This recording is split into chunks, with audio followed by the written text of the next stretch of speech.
నామానికి మహిమ కలుగును గాక. మా ఛానల్ చూసిన ప్రతి ఒక్కరు మర్చిపోకుండా లైక్ చేయండి, షేర్ చేయండి, సబ్స్క్రైబ్ చేసుకోండి. అలాగే కింద బెల్ ఐకాన్ని క్లిక్ చేయండి. దేవుడు మిమ్మల్ని దీవించి ఆశీర్వదించును గాక. ఆమేన్.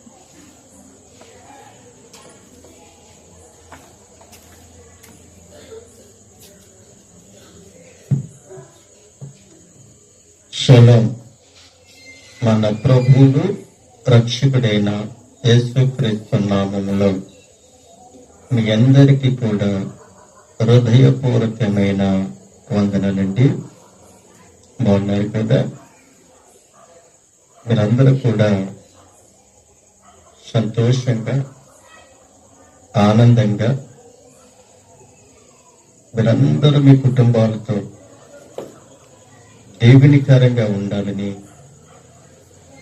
ఆశీర్వాదకరంగా ఉండాలని దేవుని యొక్క దైవచనుడిగా నేను ప్రార్థన చేస్తూ ఉన్నాను. మీరు కూడా నా కొరకు, నా యొక్క పరిచర్య కొరకు, నా యొక్క కుటుంబం కొరకు, బిడ్డల కొరకు మీరు వ్యక్తిగతమైన ప్రార్థనలో జ్ఞాపం చేసుకుంటూ ఉన్నారని నేను సంతోషిస్తూ ఉన్నాను. ఏది ఏమైనప్పటికీ కూడా మనమందరము కలిసి ఒకరికి ఒకరు ప్రార్థన చేసుకోవాల్సిన వారమై ఉన్నాం. మీ కొరకు నేను, నా కొరకు మీరు, మీరు నేను కలిసి మరి ఒకరి కొరకు, అలాగే మరి ఒకరి కొరకు, అలాగే ప్రతి ఒక్కరి కొరకు మనము ప్రార్థించవలసిన వారమై బాధ్యత కలిగి ఉన్నవారము. దేవుడు మనకి ఒక బాధ్యతనిస్తే ఆ బాధ్యతను మనము నెరవేర్చాలి. ఎందుకని నెరవేర్చాలి అనంటే, ఉదాహరణగా మనం చెప్పుకోవచ్చు, చాలా విషయాలు మనకి చెప్పుకోవచ్చు. ఒక దాసుడు తన యజమాని దగ్గర నమ్మకముగా పనిచేస్తూ ఉన్నప్పుడు ఆ యజమానుడు తన దాసులను పిలిచి, ఇదిగో నేను మీకు అప్పగించిన పనిని మీరు పూర్తి చేయమని చెప్పినప్పుడు ఆ యొక్క దాసుడు తన యజమానుడు మాట విని ఆ పని పూర్తి చేసినప్పుడు ఆ యజమానుడు వచ్చి ఆ దాసుడు చేసిన పనిని, పూర్తి చేసిన పనిని చూసినప్పుడు ఆ దాసుడును చూసి తన యజమానుడు ఎంత ఆనందిస్తాడు, ఎంత సంతోషిస్తాడు. ఎందుకని అనంటే, తన యజమానుడు చెప్పిన ఆ యొక్క పని అంతయు కూడా ఆ దాసుడు కూర్చోకోకుండగా, ఒళ్ళు దాచుకోకుండా కష్టపడి పని చేసి ఆ పనిని పూర్తి చేశాడు. కాబట్టి ఆ దాసుడు పట్ల తన యజమానుడు చాలా ఆనందించాడు. అలాగే దేవుడు నీకు ఒక అధికారాన్ని, ఒక పనిని, ఒక బాధ్యతని అప్పగించినప్పుడు ఆ పనిని నీవు పూర్తి చేస్తే, ఆ పనిని అప్పగించిన పనిని నీవు పూర్తి చేస్తే దేవుడు నిన్ను చూసి ఎంత ఆనందిస్తాడు. ఏంటి ఆ పని అనంటే, పాటలు పాడిన పనైనా కావచ్చు, లేదంటే సాక్ష్యం చెప్పు పనైనా కావచ్చు, లేక పరిచర్య చేయటం పనైనా కావచ్చు, లేదంటే మందిరాలలో చాపలేయటమైన పనైనా కావచ్చు, మందిరాలలో కుర్చీలేయటమైన పనైనా కావచ్చు, మందిరంలో చీపురించుకుని ఓడ్చటమైన పనైనా కావచ్చు, దేవుని యొక్క మందిరములో సౌండ్ సిస్టమ్ కాడు ఉండి ఆ సౌండ్ అంతా కూడా చూసుకునే పనిలో కావచ్చు, తన యజమానుడు వెళుతూ అనగా దైవజనుడు వెళుతూ ఉన్నప్పుడు ఆ దైవజనుడికి పరిచర్యం చేసే పనిలోనైనా ఉండొచ్చు. దేవుడు నీకు ఏదైతే పని అప్పగించాడో ఆ పనిని నువ్వు చేస్తే దేవుడు నిన్ను చూసి ఎంత ఆనందిస్తాడో, ఎంత సంతోషిస్తాడో.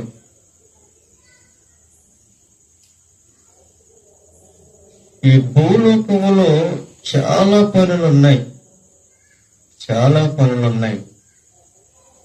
ఈ పనులన్నీ కూడా మనం పెట్టుకుని దేవుని యొక్క పనిని మనము మర్చిపోతూ ఉన్నాం.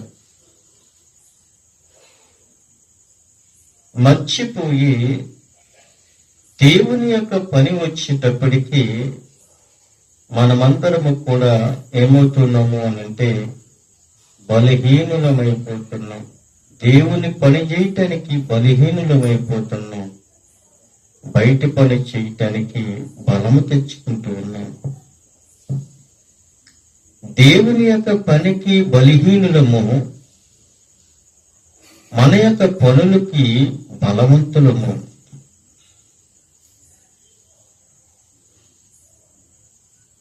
ఒక ఉదాహరణ చెప్తున్నాను చూడండి. ఒక రైతు మనకి ఒక 50 కేజీలు ధాన్యం నీకు ఇస్తాను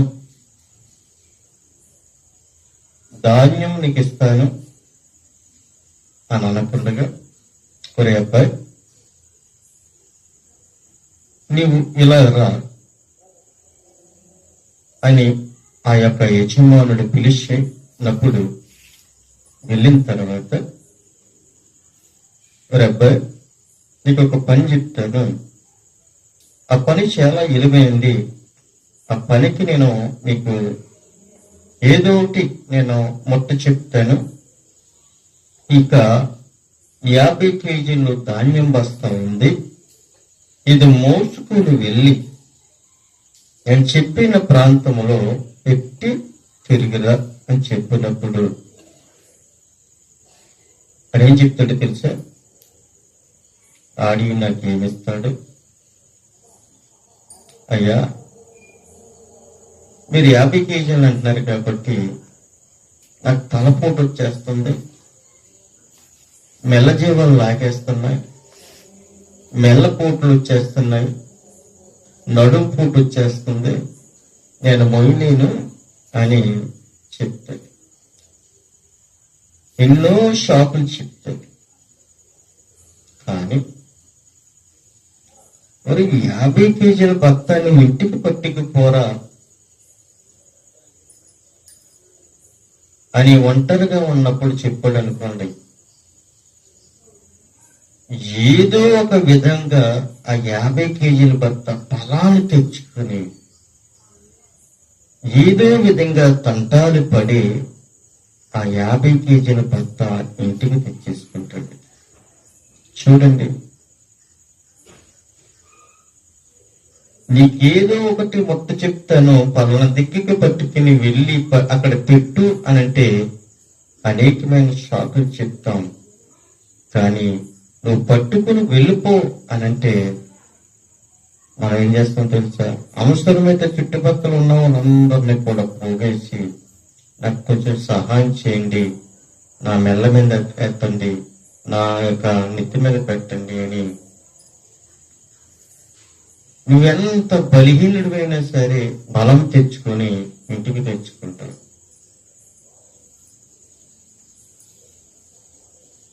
అంటే దేవుని యొక్క పని చేయటానికి బలము చాలదు, నీ యొక్క సొంత పని చేసుకోవటానికి బలము తెచ్చుకుంటావు. ఇంకొక విషయం చెప్తాను చూడండి. పని చెప్పినప్పుడు మనం చేయలేము, నీకు ఇస్తానన్నప్పుడు కూడా మనం ఏం చేస్తాం తెలుసు? ఇప్పుడు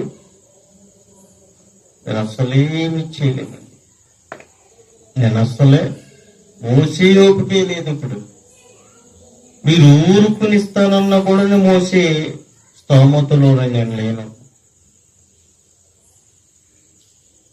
ఊరుకుని ఇస్తాను, ఈ ధాన్యం బస్తాన్నా పట్టుకుని వెళ్ళేవాడు ఈ రోజుల్లో ఎవరూ లేరు. పట్టుకెళ్ళి పెట్టమన్నా పనిచేసేవాడు లేడు. ఊరికిని ఇస్తాను పట్టుకెళ్ళన్నా వాడు పట్టుకెళ్ళే ఓపిక పరిస్థితి అతని దగ్గర లేదు. ఎందుకని ఈ మాటలు మీకు చెప్తూ ఉన్నానంటే, దేవుడు నీకు నాకు ఒక తలాంతును ఇచ్చినప్పుడు ఆ తలాంతులను మనం ఉపయోగించుకోవాలి. ఆ తలాంతులను మనము ఉపయోగించుకోవాలి. కానీ ఉపయోగించుకోవటం లేదు, కానీ మనం అసూయలతో బ్రతుకుతున్నాం. అసూయలతో మనము బ్రతుకుతూ ఉన్నాం. చూడండి ప్రియమైన దేవునికి బిడ్డలారా, మనము దేవుని యొక్క లేఖనములోనే మనం చూసినట్లయితే మనము ఎలా బ్రతుకుతున్నాము అని అంటే అసూయతో బ్రతుకుతున్నాం. అసూయ. ఇక్కడ ఎందుకు వారు ఇలాగ ప్రభువును సిలువ వేశారు అన్న విషయాన్ని మనం జ్ఞాపకం చేసుకున్నట్లయితే, ఎందుకు వారు ఎలాగూ ప్రభువుని సిలువ వేశారు అని ఒకసారి మనం ఆలోచన చేసుకుంటే, ఎందుకేశారు అని అంటే అసూయ చేత. అసూయ చేత ఆయన సిలువ వేశారు. చూడండి ప్రియమైన దేవునికి బిడ్డలారా, మత్తయి సువార్త 27వ అధ్యాయము 17-18 వచనాలలో మనం చూస్తే అక్కడ కొన్ని మాటలు అక్కడ మనకి కనపడుతూ ఉన్నాయి. కాబట్టి జనులు కూడి వచ్చినప్పుడు పిలాతు నేనెవనని విడుదల చేయవలనని మీరు కోరుచున్నారు? చూడండి ఎంత క్లియర్ గా మాట్లాడుతున్నాడు. జనులు కూడి వచ్చినప్పుడు పిలాతు నేను ఎవరిని విడుదల చేయవలనని మీరు కోరుచున్నారు అని చెబుతూ ఆ పిలాతు అడుగుతున్నాడు, బరబ్బనా? చూడండి ఎంత ఎంత క్లియర్ గా మాట్లాడుతూ ఉన్నాడు. బరబ్బనా లేక క్రీస్తు అనబడిన యేసునా అని అక్కడున్న వారిని ఆ యొక్క పిలాతు అడుగుతూ ఉన్నాడు. అక్కడున్న జనులని పిలాతు అడుగుతూ ఉన్నాడు. అక్కడ జనులందరూ కూడి ఉన్నారు. జనులందరూ కూడి వచ్చారు. జనులందరూ కూడా జన సమూహముగా అక్కడ కూడి ఉన్నారు.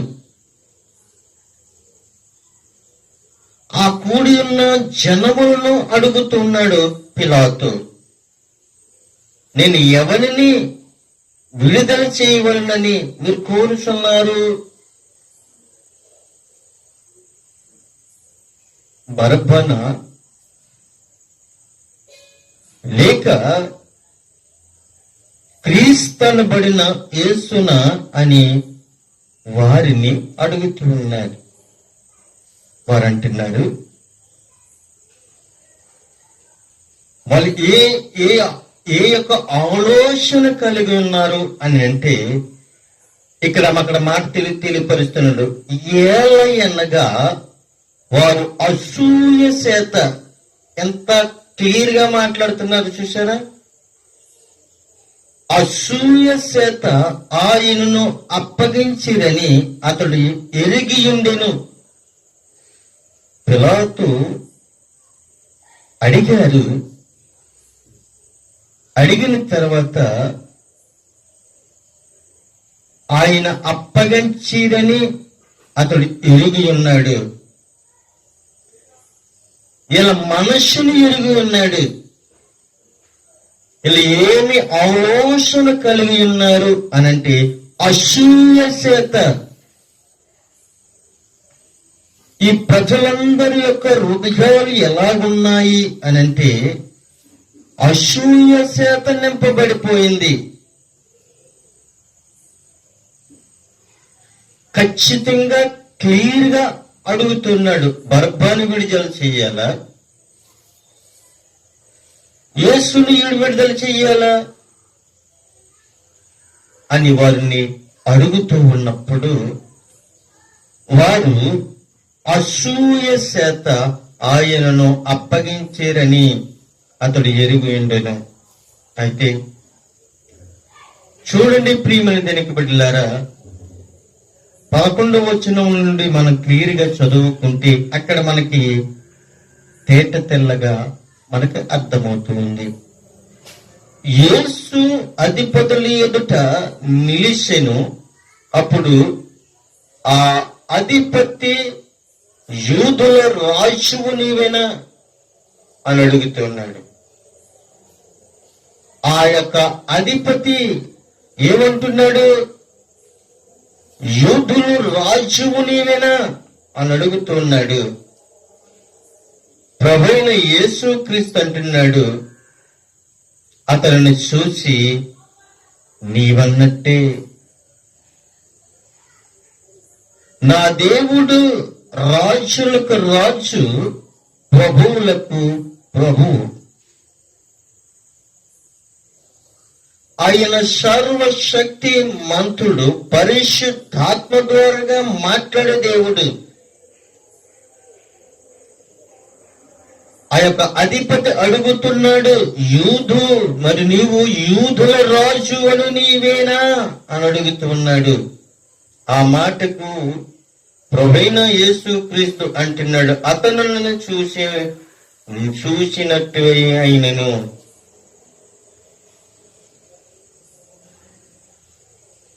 ఆయన చూస్తున్నట్టే ఆయన అడుగుతూ ఉన్నాడు.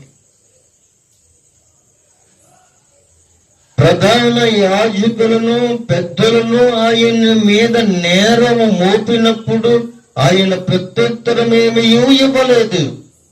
చాలా నేరాలు మోపారు, చాలా నేరాలు మోపారండి. యేసుక్రీస్తు మీద తప్పుడు నేరములు మోపారు, దొంగ నేరములు మోపారు. అప్పుడు తప్పుడు నేరాలు మోపారు, ఇప్పుడు తప్పుడు నేరాలు మోపుతూ ఉన్నారు. అప్పుడు యేసుక్రీస్తును తప్పుడు వ్యక్తిగా చూశారు. ఇప్పుడు యేసుక్రీస్తు యొక్క ప్రజలను కూడా తప్పుడు మనుషులుగానే చూస్తూ ఉన్నారు. అక్కడ సర్వశక్తిమంతుడైన యేసుక్రీస్తునే స్వయంగా అక్కడ ఏం చేస్తూ ఉన్నారు? నేరం మోపారు. ఇప్పుడు ఆయన ప్రజల మీదను ఆయన బిడ్డలను కూడా ఈ ప్రజలు నేరాలు మోపుతున్నారు, తప్పుడు నేరాలు ఆరోపిస్తూ ఉన్నారు. అయితే ఆయన ఏ మాటయో కూడా ఆయన సమాధానము ఇవ్వలేదు. కానీ పిలాతు, నీ మీద వీరెన్ని నేరములు మోపుచున్నారో నీవు వినలేదా అని అడుగుతున్నాడు. యేసుక్రీస్తు ప్రభు వారు, ఆయనకు నోరుంది, మాట్లాడగలను. ఆయన ఒక మాట మాట్లాడితే ఆయన ఒక మాట మాట్లాడితే సృష్టి వణికిపోద్ది, సమాజమే వణికిపోద్ది. అటువంటి యేసుక్రీస్తు ప్రభువు వారు వాళ్ళు ఎన్ని నేరములు మోపినప్పటికీ కూడా ఆయన మౌనంగానే ఉన్నాడు. ఆయన మౌనంగా ఉండటము పిలాతు చూసి అంటున్నాడు, నీ మీద వీరెన్ని నేరములు మోపుతున్నావో నువ్వు వింటలేదా? ఆయన వింటున్నాడు. ఆయన వినే దేవుడు, ఆయన చూసే దేవుడు, ఆయన మాట్లాడే దేవుడు, ఆయన సమాధానం చెప్పే దేవుడు. ప్రతి దానికి కూడా, ప్రతి ఒక్క మాటకు కూడా సమాధానం ఆయన దగ్గర ఉంది. కానీ ఆయన మాట్లాడటం లేదు. నువ్వు మాట్లాడకపోవడానికి కారణము ఏమిటి? నువ్వు వింటలేదా అని పిలాతు యేసుక్రీస్తును అడుగుతూ ఉన్నాడు. ఆయనను అడుగుతూ ఉన్నప్పుడు ఆయన ఒక్క మాటైనను అతనికి ఉత్తరమేయలేదు. పిలాతు అడుగుతున్న ప్రతి మాటకి కూడా ఏ సమాధానము కూడా ఆయన ఇవ్వటం లేదు. ఆ సమాధానం ఇవ్వకపోవడానికి ఆ యొక్క అధిపతి, ఆ యొక్క పిలాతు ఏం చేస్తున్నాడు తెలిసి ఆశ్చర్యపడిపోతూ ఉన్నాడు. ఏంటి, ఎంతమంది ప్రజలు, ఎంత జన సమూహము ఇతని మీద నేరాలు మోపుతున్నారు, ఇన్ని మాటలు మాట్లాడుతున్నారే, అయితే ఒక్క మాట కూడా మాట్లాడటం లేదేంటి అని ఆ యొక్క పిలాతు ఆశ్చర్యపడిపోయాడంట ఏకంగానే. అయితే జనులు కోరుకున్నది ఒక ఖైదీని పండుగలో విడుదల చేయట ఆ అధిపతికి వాడిక. అయితే ఆ కాలమందు బరబ్బా అని ప్రసిద్ధుడైన ఒక ఖైదీ చెరసాలలో ఉన్నాడు. భయంకరమైన వ్యక్తి, ప్రసిద్ధి చెందిన ఒక ఖైదీ బరబ్బా అనే ఒక ఖైదీ చెరసాలలో ఉన్నాడు. అయితే ఆ జనులు కూడా వచ్చినప్పుడు పిలాతు అడుగుతూ ఉన్నాడు, నిన్నెవరిని విడుదల చేయవలనని కోరుచున్నావు? బరబ్బానా లేక క్రీస్తు అనబడిన యేసున అని వారిని అడిగను. ఏలయనగా వారు అసూయ చేత ఆయనను అప్పగించారని అతడు ఎరిగి ఉండెను. చూసారా ప్రియమైన, ఇన్ని మాటలు చెప్పుకుంటూ వచ్చినప్పుడు పిలాతు గ్రహించాడు, వీళ్ళందరూ కూడా అసూయతో మాట్లాడుతున్నారు. ఈయన నీతి యథార్థతో ఏమీ మాట్లాడటం లేదని గ్రహించాడు. గ్రహించిన తర్వాత అతడు న్యాయపీఠం మీద కూర్చున్నప్పుడు, ఎవరు కూర్చున్నారు? పిలాతు న్యాయపీఠము మీద కూర్చున్నప్పుడు అతని భార్య అంటుంది, నీవు అతని నీతిమంతుడు జోలికి పోవద్దు. మందిరములో ఉంది పిలాతు యొక్క భార్య.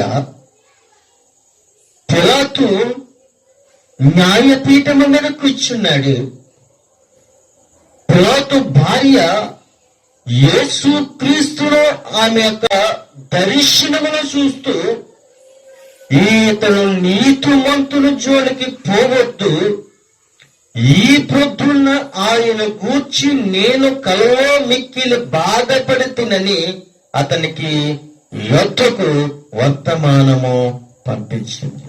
చూడండి, ఈ పొద్దుట యేసుక్రీస్తును రాత్రత్తమాను కూడా తప్పుడు నేరాలు మోపి పిలాతు మందిరంలోనికి తీసుకుని వచ్చిన తర్వాత, తెల్లవారిపోయిన తర్వాత ఈ జనులందరినీ కూడా అడుగుతూ ఉన్నాడు, ప్రశ్నిస్తూ ఉన్నాడు. బర్బనా, యేసునా అని అడుగుతున్నాడు. ఈ జనమందరి మనసు ఎలాగుంది అంటే అసూయతో నింపబడిపోయి ఉంది.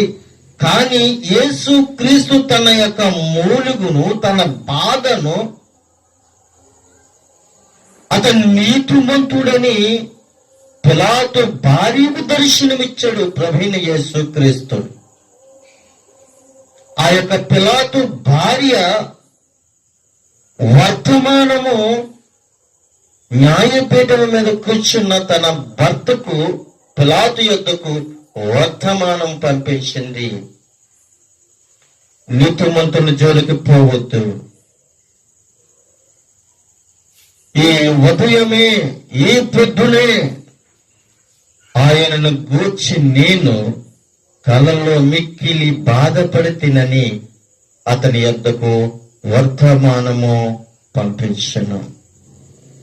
అయితే ప్రియమైన దేవునికి బిడ్డలారా, ప్రధాన యాజకులను, పెద్దలను బర్బాను ఇడిపించమని అడుగుటకును, యేసును సంహరించుటకును జన సమూహములను ప్రేరేపించిరి. చూడండి ప్రియమైన దేవునికి బిడ్డలారా, ఇక్కడ ఇద్దరు కనబడుతున్నారు. ఇద్దరు కనబడుతూ ఉన్నారు. ఎవరు అనంటే ప్రధాన యాజకులను, పెద్దలను కలిసి బర్బాను అంటే బందీపోటైన బర్బాను విడుదల చేయండి, యేసును మాత్రము సంహరించండి అని జన సమూహములందరినీ ప్రేరేపిస్తూ ఉన్నాడు. ఈ అధిపతి ఈ ఇద్దరిలో నేను ఎవరిని విడుదల చేయవలనని వీరు కోరుచున్నారని వారిని అడగగా వారందరూ అంటున్నారు, బర్బానే అనిది. అందుకు పిలాతు, అలాగైతే క్రీస్తు అనబడిన యేసుని ఏమి చేతుమని వారిని అడగగా సిలువ వెయ్యమని అందరూ చెప్పారు. చూడండి, ఏ చేతుల నుండి, ఏ చేతులైతే ఆశీర్వదించి వాళ్ళకి భోజనము పెట్టారు, ఏ ఆశీర్వాదముతో వాళ్ళకి రొట్టెలు పెట్టాడు, ఆ రొట్టెలు తిన్న చేతులే క్రీస్తు మీదకు రాళ్ళు రువ్వారు. తిన్న రొట్టెలే రాళ్ళుగా మారిపోయి ఆశీర్వాదం పొందుకున్న వారే ఏమయ్యారంటే శాపముగా మారిపోయారు, అసూయగా మారిపోయారు. ప్రియమైన దేవునికి బిడ్డలారా,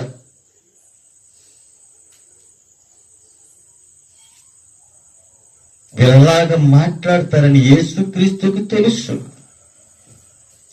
ఇలాగ అడ్డం తిరుగుతారని యేసుక్రీస్తుకు తెలుసు. ఇలాగ అసూయతోనూ కక్షతోనూ నన్ను బంధిస్తారని యేసుక్రీస్తుకు తెలుసు. ఇది తండ్రి యొక్క వాగ్దానము. తండ్రి విడిపించాలి అంటే శరసాలన్నీ కూడా బద్దలైపోతాయి. తన కుమారుడిని ఆయన రక్షించుకోగలడు, కానీ ప్రజల కొరకు ఆయన ప్రాణం పెట్టాలి, శిలువ వెయ్యబడాలి, రక్తము చిందింపబడాలి. రక్తము చిందింపబడుకుంటేనే పాపానికి విమోచన. రక్తము చిందింపబడకపోతే నీవును నేను ఇంకా పాపములోనే ఉందిమేమో. ప్రియమైన దేవుని బిడ్డలారా, అయితే అలాగున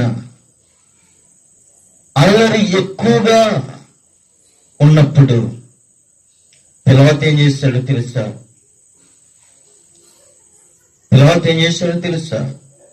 కొన్ని నీళ్లు తీసుకున్నాడు, జన సమూహము ఎదుట చేతులకు కడుక్కున్నాడు. ఈ నీతిమంతుని రక్తము గూర్చి నేను నీ అపరాధాలను మీరే చూసుకోనని చెబుతూ, అందుకు ప్రజలందరూ వాని రక్తము మా మీదను మా పిల్లల మీదను ఉండునుగా కానీ వాళ్ళు కోరుకున్నారు.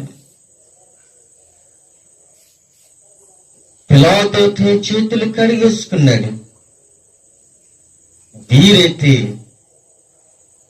ఆ నీతిమంతుని యొక్క రక్తము మా మీదను మా బిడ్డల మీదను ఉండవండి అని కోరుకున్నారు. ఆ పాప మీద మేమే భరిస్తాం, యేసును సంహరించండి. ఆ పాప మీద మా బిడ్డలు భరిస్తారు, యేసును సిలువేయండి. మా బిడ్డలు మేము భరిస్తాం, చనిపోయేంత వరకు భరిస్తాం, కానీ ఆయన రక్తము చిందింపబడాలి, అప్పుడే మాకు శాంతి అని వాళ్ళందరూ కూడా యేసును సిలువ వేయండి, యేసును సిలువ వేయండి పెద్ద పెద్ద పెద్ద పెద్ద కేకలు ప్రియమైన దేవుని యొక్క బిడ్డలారా. వేల ప్రజలలో ఒక నీతిమంతుడు దోషుగా నిలబడిపోయాడు. వేలాది ప్రజలలో యేసుక్రీస్తు ఒక దొంగలా నిలబడిపోయాడు. వేలాది ప్రజలలో ఒక తప్పుడు మనుషుడులా ఆయనను నిరూపిస్తూ ఉన్నారు. మనుషులను మనిషిగా బ్రతకడమంటడమో తప్ప, మనుషులను మనిషిని ప్రేమించడమో తప్ప,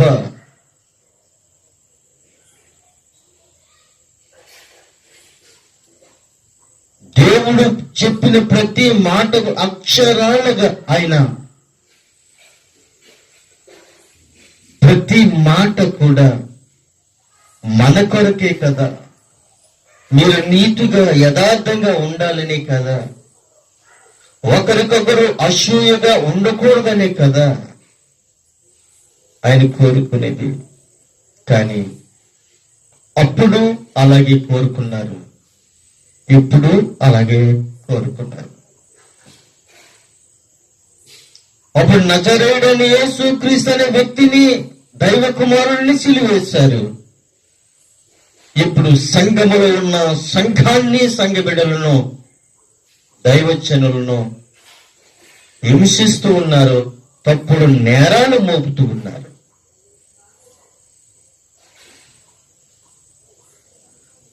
ఆనాడు యేసుక్రీస్తు ప్రభువారు, ఈనాడు ఆయన బిడ్డల మీద మనమును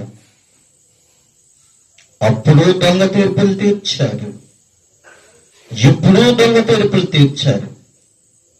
అప్పుడు డబ్బుకి అమ్ముడైపోయారు, ఇప్పుడు డబ్బుకి అమ్ముడైపోయారు.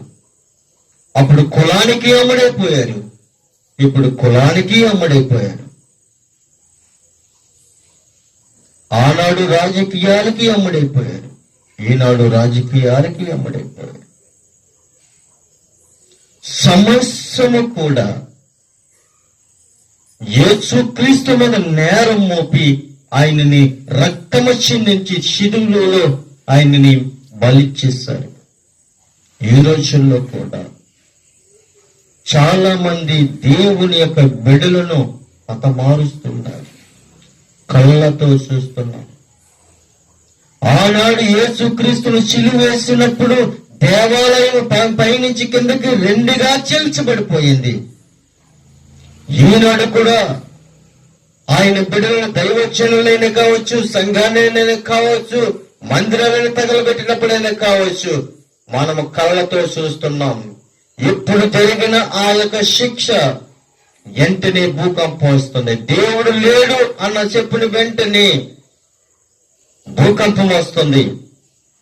అది చూసిండు కదా, ఒక దైవజనులను చంపినప్పుడు భూకంపం వచ్చింది, అది శిక్ష కదా, అది చూసిండు కదా.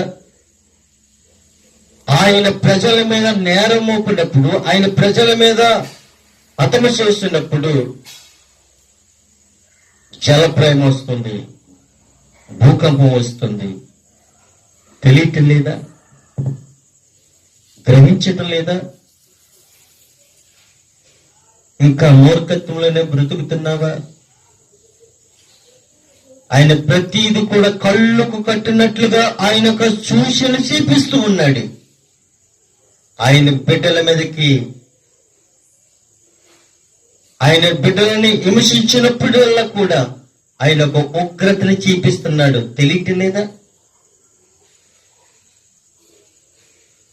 శిలువ మీద ఎప్పుడైతే ఆయన ప్రాణం విడిచిపెట్టిన వెంటనే దేవాలయము రెండుగా పైనుంచి కిందకి చీల్చబడిపోయింది. ఇప్పుడు కూడా అంతే. ఎక్కడో ఆకాశంలో కట్టుకున్న బిల్డింగులన్నీ కూడా టపటప నేల మట్టమైపోవటం లేదా? అది నువ్వు చూడటం లేదా? ఆనాడు జరిగింది, ఈనాడు జరుగుతుంది. నీతిమంతుల జోలికి పోవద్దు అని దేవుడు హెచ్చరిస్తూ ఉన్నాడు. ఒక నీతిమంతుడిని 30 నాణ్యములకు అమ్మేసుకున్నాడు. ఉరిపోసుకుని చనిపోయాడు. చెట్టుకు ఇరుపోసుకుని చనిపోతున్న సమయంలో ఏమైంది తెలుసా? తల్ల కిందలుగా పడి పేగులు బయటకు వచ్చి చనిపోయాడు. ఒక నీతిమంతుడిని అప్పగించినందుకు.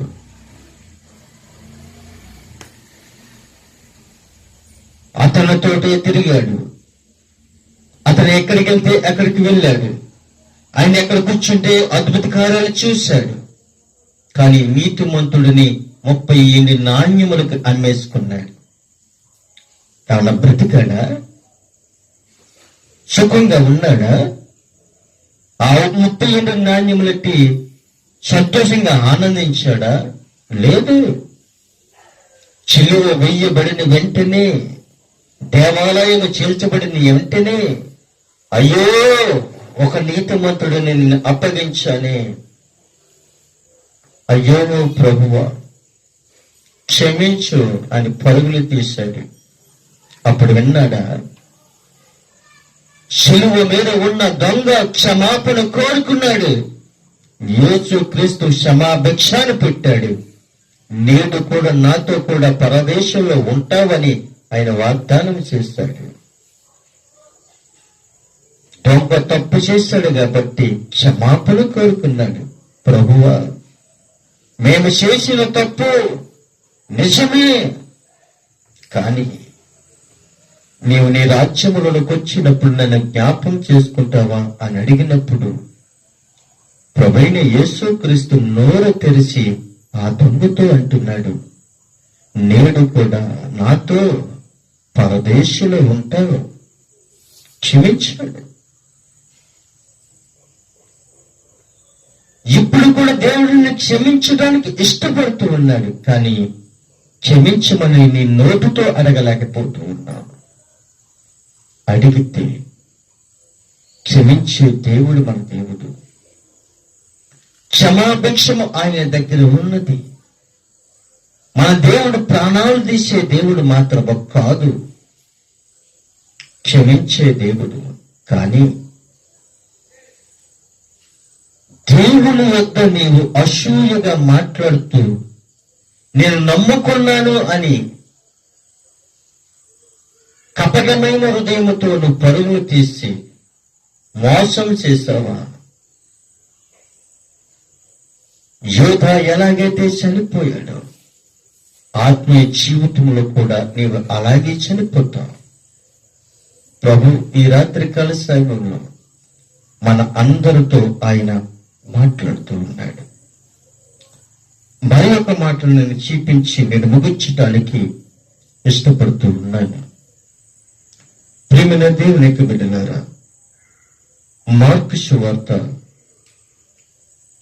15వ అధ్యాయము 9వ వచనములో ఒక మాట మనకి కనబడుతూ ఉంది. ప్రధాన యాజకులు అసూయ చేత యేసును అప్పగించరి ప్రధాన యాజకులే యేసుక్రీస్తును అప్పగించారు.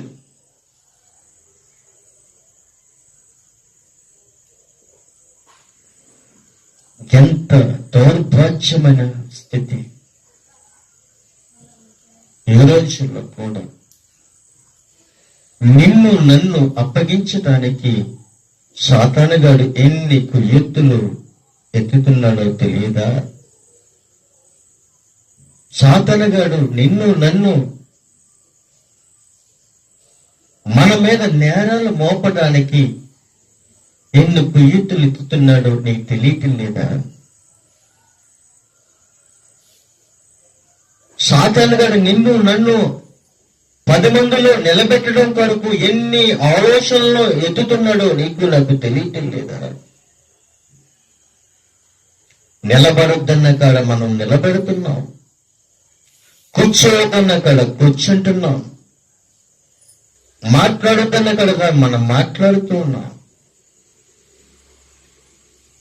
స్నేహం చేయొద్దన్న కాడ మనం స్నేహం చేస్తూ ఉన్నాం. కానీ దేవుడు నిన్ను ఏదైతే చెయ్యొద్దని చెప్తున్నాడో అది ఖచ్చితంగా నువ్వు చేస్తున్నావు. దేవుడు అది మంచిది కాదని చెప్పాడు, కానీ అదే నువ్వు తీసుకున్నావు. ఏదైనా తోటలో అవ్వతోనూ ఆదాముతోనూ అది మంచిది కాదు, దాని జోలికి మీరు వెళ్ళొద్దు అని చెప్పాడు. ఎందుకు చెప్పాడు?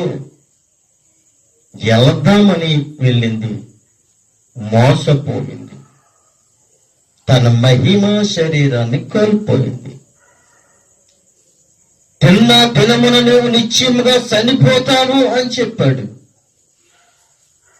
చనిపోయిందా లేదా? మహిమ శరీరాన్ని కోల్పోయిందా లేదా? అయ్యో, నా ప్రభువు నా కోసమే కదా, నా దేవుడు నా కోసమే కదా, నా మంచి కోసమే కదా, నా మంచిని కోరాడు కదా, దాని జోలికి వెళ్ళొద్దన్నాడు కదా, ప్రతిదీ తినమన్నాడు కదా, దీని జోలికి వెళ్ళొద్దని ఖచ్చితంగా చెప్పాడు కదా, దీన్ని నేను జోలికి వెళ్ళకూడదని నువ్వు అనుకోవాలి కదా. లేదే, ఇప్పుడు అనుకుంది ఇవన్నీ తినమన్నాడు, ఇవన్నీ మంచిది కాదేమో, ఇది ఎందుకని తినొద్దన్నాడు, ఇది శాస్త్రమైన కోసం తిందామని వెళ్ళింది, తీసుకుంది, తిన్నది, తన భర్తకిచ్చింది. పోనీ ఈయనైనా ఏవమ్మా అవ్వమ్మా ఎక్కడిది పొండని అడిగాడా? నమ్మకం నన్ను మోసగించటలేదు, నేను పుట్టినప్పటి నుండి నాతోనే ఉంది కదా, నన్ను ఎలా మోసగిస్తాడని ఒక నమ్మకం. ఆమె మోసపోయింది, తన భర్తను కూడా మోసపోయేలా చేసింది. మహిమా శరీరము ఆమె పోగొట్టుకుంది, ఆ మహిమా శరీరము ఈయన కూడా పోగొట్టుకున్నాడు. ఆ యొక్క తోటలో నుండి బయటికి గెంటబడ్డారు. కానీ దేవుని యొక్క ప్రేమ కోపముతో గెంటబడినప్పటికీ కూడా, తన రాజ్యం నుంచి కింద గెంటేసినప్పటికీ కూడా దేవుడు తన ప్రేమను చంపుకోలేక, వాళ్ళు వచ్చినప్పుడే వాళ్ళ వెనకాల ఈయన కూడా వచ్చేస్తాడు. ఏమో, నేను కోపంతో గెంటేశాను, ఇలా బయటకు వచ్చేసారు, ఇంకా పాపంలో మునిగిపోతారేమో, ఇంకా ద్వేషంలో మునిగిపోతారేమో, ఇంకా సాతానుగాడు ఇంకా వీళ్ళని పాడు చేస్తాడేమన్న భయముతో దేవుడు వాళ్ళ వెనకాలే వచ్చేసాడు. విడిచిపెట్టలేక, ఆదామును అవ్వను విడిచిపెట్టలేక, ఆదాము అవ్వల యొక్క తత్వంలోంచి వచ్చిన మనల్ని విడిచిపెట్టలేక పరలోకాన్ని విడిచిపెట్టి భూలోకానికి మన మధ్యకు వచ్చేసాడు. ఆయన ప్రేమ తత్వాన్ని మనకు చూపించాడు. ఆయన ప్రేమకి మనకి పంచాడు. అక్కడ కోపగించుకున్నప్పటికీ కూడా ఇక్కడ ఆయన ప్రేమను చూపించాడు. మనుషుడులా బతకండి, మనుషులా జీవించండి, హత్యల జోలికి వెళ్ళకండి, పనికిరాని వ్యక్తుల దగ్గర మీరు వెళ్ళకండి. అనేక మంది నా పేరట వచ్చి మిమ్మల్ని మోసగిస్తాడు, మీరు నమ్మకండి. అనేక మంది గొర్రె చర్మము కప్పుకొని మిమ్మల్ని మోసగిస్తారు, ఆ మాటలు మీరు నమ్మకండి. మీతో నేను ఉన్నాను కదా, మీరు నన్ను అడిగితే నేను మాట్లాడతాను కదా అని ప్రభువైన యేసుక్రీస్తు మనతోటే ఉన్నాడు, మనతోటే తిరిగాడు, మనతోటే తిన్నాడు, మనతోటే పడుకున్నాడు. ఆయన మనలోనే ఉన్నాడు. కానీ ఆయన మనం గ్రహించలేకపోయాం. ఆయన మనల్ని ప్రేమిస్తూనే ఉన్నాడు, గమనించలేకపోయాం, ఆలోచించలేకపోయాం. దొంగ మాకు కావాలి, యేసు మాకు అక్కర్లొద్దు. దొంగను విడుదల చేయండి, యేసుని సిలువ వేయండి. ఎంత దౌర్భాగ్యమైన స్థితి! నిన్ను నన్ను ప్రేమిస్తే సిలువ వేయమంటావా? రాళ్ళిచ్చి కొడతారా? ముఖం మీద ఉమ్మూస్తారా? కొరడా దెబ్బలు కొడతారా? అనేకమైన ఆయుధాలతో ఆయన్ని చిత్రహింసలు పెడతారా? ఇదేనా మానవులమైన మన యొక్క సంస్కారం?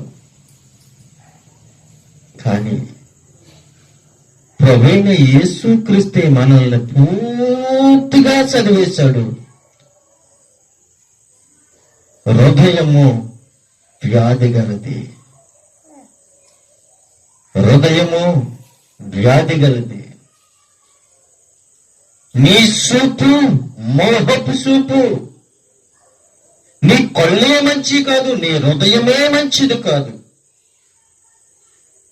కానీ నీలోనికి నాలోనికి రావడానికి నీ హృదయం అనే దేవాలయాన్ని తెరవమన్నాడు. నీలోనికి నేను రావడానికి ఇష్టపడుతున్నానని యేసయ్య ఆయన కృప మన మీద ఉంచాడు. అయినప్పటికీ కూడా ఆయన సిలివేసి చంపేసినప్పటికీ కూడా యేసయ్య ప్రేమ ఏంటో తెలుసా? నేను ఎలాగైతే వెళ్తున్నానో తిరిగి అలాగే రాబోతూ ఉన్నాను. ఎంత ప్రేమ గల దేవుడండి! అసలు మనల్ని విడిచిపెట్టడానికి ఆయనకి ఇష్టం లేదు, మనల్ని విడిచిపెట్టి వెళ్ళిపోవడానికి ఆయనకి ఇష్టం లేదు. నేనున్న స్థలములో మీరుండులాగనా అని చెప్తూ ఉన్నాడు. ఆయనకి మనకి ఒక అండర్స్టాండ్ అంటే కలిసి ఉండటానికి ఎంత ప్రేమ! మన బిడ్డలు భోజనము చేయకపోతేనే మన ప్రేమ ఎంత విలవిలవాడిపోతుంది. అలాగని సాతాను చేతిలో చిక్కబడి వాళ్ళ జీవితాలు పాడు చేసుకుంటే దేవుని యొక్క మనస్సు, దేవుని యొక్క తలంపు ఎంత కలవరపడిపోతుంది. ఒక్కసారి ఆలోచించు ప్రియమైన దేవుని యొక్క బిడ్డలారా. ఆనాడు విడిచిపెట్టలేదు, చనిపోయి సమాధి చేయబడి మూడో దినాన్ని లేచినప్పుడు కూడా 40 రోజులు తన శిష్యులతో ఉన్నాడు. ప్రేమని ఆయన ప్రేమను వ్యక్తపరిచాడు. 40 రోజులున్నాడు. ఒలీవ కొండ దగ్గరికి వెళ్ళి ఆయన ఆరోహణమయ్యి వెళ్ళాడు. వెళ్తున్నప్పుడు కూడా అంటున్నాడు, నేను ఎలాగైతే వెళ్తున్నానో అలాగే తిరిగి వస్తాను. మనం అస్సలు విడిచిపెట్టడానికి అతనికి మనసు ఒప్పట్లేదు. యుగ సమాప్తి వరకు మీతోనే నేను ఉంటానంటున్నాడు. భూమి అంతమైపోయేంత వరకు మీతోనే నేను ఉంటానని చెప్తున్నాడు. ఎంత ప్రేమగా దేవుడండి! అటువంటి దేవుడిని మనం విడిచిపెట్టేస్తున్నాం. అంత కృపగల దేవుడిని మనం విడిచిపెట్టేస్తున్నాం. అంత దయగల దేవుడిని మనం విడిచిపెట్టేస్తున్నాం. అటువంటి వ్యక్తిని మనము నేరాలు మోపుతున్నాం. ఈ మానవుడి యొక్క జనము, ఈ శరీరం విడిచిపెట్టాము అంటే మళ్ళీ మనుషుడు పుడటము అసాధ్యము. యేసు క్రీస్తు యొక్క ఎద్దకై మనల్ని తీసుకోవటానికి, నేనున్న స్థలములో మీరుండులాగనా అని చెప్తూ ఉన్నాడు. మంచి మార్గాన్ని మీరు ఎంచుకోండి అని ప్రభు సెలవిస్తున్నాడు. ఈ మాటలు వింటున్నా ప్రియా దేవుని యొక్క సంగమా, దేవుని యొక్క బిడ్డలారా, ప్రభుని ప్రేమిద్దాం. ప్రభు యొక్క సువార్తని ప్రకటిద్దాం, అంగీకరిద్దాం. ఆయన ప్రేమని అనేక మందికి పంచుదాం. మనము సదాకాలం ప్రభుతో ఉండేలాగా మనం ప్రార్థన పూర్వకంగా ఉండాలని కోరుకుంటూ నా మాటలను ముగిస్తున్నాను. కొద్ది మాటలు దేవుడు దీవించి ఆశీర్వదించును గాక. ఆమేన్.